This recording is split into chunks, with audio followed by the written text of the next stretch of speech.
Nós precisamos ir na fonte pura. E esse é o caminho. Eucaristia, adoração eucarística, confissão, intimidade com Deus. O resto, você pode ter um marido ou esposa, ou ser sozinho, ou sua família toda cair de um avião, como aconteceu aqui já várias vezes. Fiquei sabendo, teve uma consagrada nossa irmã do Rio de Janeiro, aquele voo da Air France, voo da Air France 735, que foi de São Paulo para a França, e caiu no mar. O marido dela estava lá. Aquela mulher sofreu demais. Mas ela disse: eu sei em quem eu pus a minha confiança. E ela rezou tanto, isso está nas mídias, né, gente? Ela rezou tanto que o único corpo encontrado foi o marido dela. O único corpo. Eu estou dizendo para vocês por isso, porque dor nenhuma vai te separar de Deus. Dor nenhuma. Deus passou pela morte. Deus passou pelas dores piores de um ser humano. Deus suou sangue no Getsemane. Deus sofreu a dor em perfeição. É por isso que Ele entende a tua dor. Isso é teologia, gente. Isso é teologia profunda. Deus compreende o fundo do seu coração porque Ele passou por coisas piores. Entenderam? Porque acho que eu estou falando muita coisa e está todo mundo assim, olha. Mas faz parte da catequese de hoje. Hoje está totalmente diferente do que eu pensei, do que eu projetei e organizei para falar para vocês. A canção nova, ela tem esse dom de acolhida. O dom da acolhida, ela acolhe vocês. Mas ela, a canção nova, nós, não é da nossa natureza deixar você do jeito que você está. É por isso que quando se vem a canção nova, sai da canção nova mudada, transformada, tocada por Deus. Gente, vocês perceberam que o filho pródigo, ele tem um cinto vermelho? Vamos ver se está bom de olho, eu vou precisar no hospital. Ele tem um cinto vermelho. E o cinto vermelho é da mesma cor que o manto do pai. Vocês estão percebendo? O que significa isso? Porque o mosaico, essas 16 mil pedras que deve ter por aqui, mais ou menos, 16 mil pedras? Não, 16 não, 90 mil pedras, perdão, 90 mil pedras. Essas 90 mil pedras, elas têm significado, e muito significado. Quando você ou eu cometemos pecado grave, quando nós cometemos o pecado grave, corta-se o laço de nossa alma para com Deus chamado caridade. Esse laço que é cortado só se reata na confissão. Quando a gente comete um pecado grave contra os 10 mandamentos, esse laço de união com Deus só se reata quando o Padre traçar o sinal da cruz em você, na confissão. Só que tem uma coisa que não se perde quando você está em pecado grave. Quem aqui é batizado? Levanta a mão. Se você ou eu fomos para o inferno, nós vamos para o inferno como batizados. Se eu cair no inferno quando eu for padre, eu vou cair no inferno como padre. Porque o sacramento é uma marca indelével no nosso coração. E só o mundo espiritual vê isso. Quando a gente peca gravemente, essa marca do batismo que nós temos em nós, ela começa a ser encoberta pelo pecado. e você experimenta um vazio existencial. Eu não sei se você já percebeu, mas, por exemplo, aqui não tem criança aqui, mas você é mais ameno. Mas eu não sei, tem, eu até levantou a mão aí. Quando você comete um pecado grave, por exemplo, masturbação, adultério, o que se experimenta depois do prazer? Vazio. Não se experimenta outra coisa. É sério que eu estou falando para você, porque a marca do nosso batismo, quanto mais a gente ilustra ela com a nossa vida de oração, mais ela brilha. Muito, ela é brilhante. Mas se a gente vai acumulando pecado, vai cobrindo o brilho, mas a marca continua. É por isso que o filho pródigo continua com o cinto, porque ele mesmo em pecado, lá no chiqueiro, gastando tudo com prostituta, etc., ele continuava filho. Você, aonde você estiver, você será filho, filha de Deus. Ah, eu vou para Santorini na Grécia, Guilherme. Você será filho de Deus lá em Santorini na Grécia. Ah, eu vou na Tailândia, onde só tem templo budista. Você será batizado.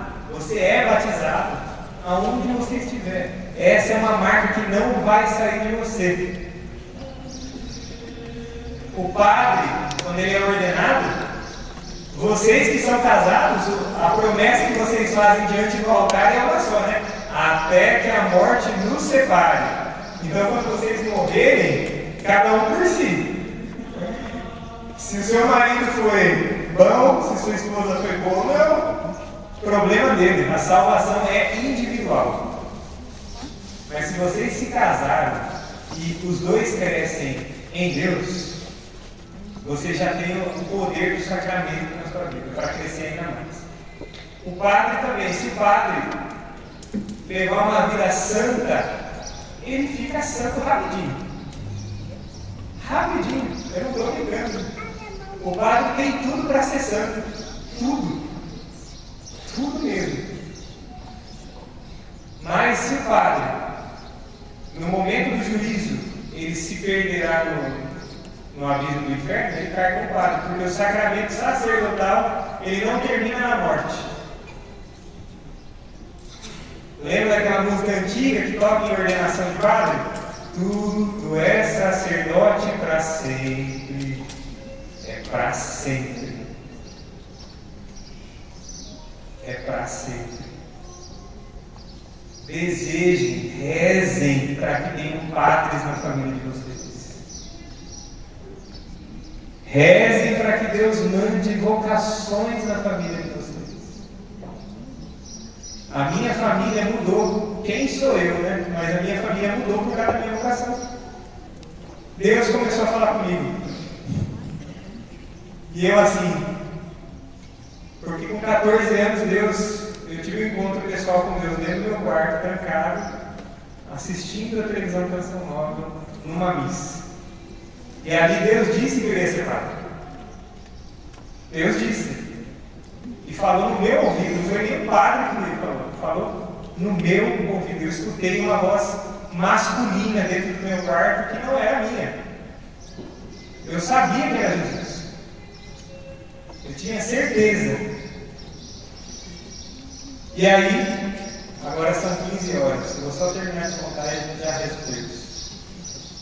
E aí, naquele momento eu sabia que eu ia ser padre. Só que, quando eu fui falar para minha avó, porque eu morava com a minha avó, eu falei, vó, vou arrumar as malas e vou para o seminário. Ela olhou no fundo dos meus olhos e disse, e aquilo foi tão de Deus. Minha avó é uma mulher mística. Eu não estou brincando.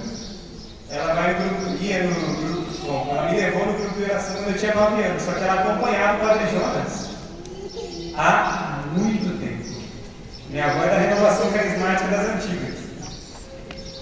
E aí minha avó olhou para mim assim, sentada, eu lembro exatamente da cena, sentada, ela olhou fundo. E não foi a voz dela naquela hora. Ela disse assim: você não está preparado. Prepare-se para entrar, mas não é agora. Minha avó já sabia, eu que não sabia, eu que não via. Mas Deus avisou ela. Foi muito forte. Aí eu fui namorar, tive várias namoradas. Baguncei. Porém, todas as minhas namoradas eu levei para Deus. Uma das minhas namoradas teve uma possessão e eu que rezei por ela. E etc. Teve muitas coisas nesse caminho. Muitas coisas. Que Deus me mostrou que eu era dele, não de ninguém. Nem de ninguém. E Deus me deixou a escolha, né? Eu tenho que escolher, então eu tinha que escolher. Só que aí eu fui para a faculdade. Falei, não, eu vou ser delegado. Preciso matar umas pessoas e já aproveito como delegado, já corto o CPF da pessoa ali. Eu não estou brincando, Deus mudou muito meu coração, gente. Muito. Porque eu gostava de dar tiro. Eu gostava de ir atrás com sangue no olho mesmo e dar o fim. Deus me mudou muito. E Deus sabia que se eu fosse por esse caminho, realmente, ou eu ia ser um bom delegado, ou eu não ia viver muito tempo mais. Porque eu tinha um ódio no coração que depois eu descobri que vinha do meu pai. E Deus curou isso com o tempo. Era o ódio do abandono. Eu fui abandonado pelo meu pai. Então, Deus curou com o tempo. Só que ali, na faculdade de Direito, de repente, quando eu decidi, eu falei assim, opa, chegou o tempo de eu estudar para a OAB e já me preparar também para a prova do delegado. Porque se eu não passar na prova do delegado, já fico com a minha OAB pronta para prestar concurso, para ser promotor de justiça. Eu já trabalhava na promotoria de justiça. Era o dia inteiro, droga, assassinato e outras coisas. Era o dia inteiro isso. Era a minha rotina. E levar inquérito para casa, né? Até que, na faculdade, eu escutei uma voz e foi um impacto dentro de mim. Eu falei, agora você vai vir falar comigo? Bravo com Deus, mas agora você vai vir falar comigo? Só que isso foi diariamente. Eu ia para o banheiro chorar. Eu ia para o banheiro chorar porque eu não tinha outra opção. Até que eu rezei. Jesus fez de tudo para eu rezar, eu rezei. Aí eu rezei e a minha oração naquele momento foi: então me tira daqui. Eu não estou brincando, gente. Na hora que eu fiz essa oração, eu sabia que Deus ia me atender. Eu sabia. Eu não sabia como, mas eu sabia que Ele ia me atender. No dia 1º de novembro, dia de Todos os Santos, eu me acidentei de moto. Quebrei a minha perna, o meu tornozelo está tudo exposto. E no chão, Jesus disse para mim: eu te disse que você não estava seguindo os meus sonhos. Chegou a hora de você seguir os meus sonhos. E naquela hora eu me rendi. E tá bom, Jesus? Vamos. E a história continua. Mas são muitas coisas para contar e não dá para contar aqui. Mas hoje eu estou no ano que vem, meu último ano de seminário. Eu vou ser diácono, depois padre. E eu tenho certeza que a hora que eu deitar nesse chão aqui, junto com os meus irmãos, que também tem histórias totalmente loucas que conseguiram. É um sinal de Deus, gente. Um padre ordenado é um sinal de Deus nessa terra. Dos maiores. Dos maiores. Eu tenho certeza que quando eu deitar aqui, Jesus vai me fazer entender muito mais coisas do que eu já sei hoje. Porque a fé se ilumina pela presença de Deus. Amém? Amém. Desculpa, eu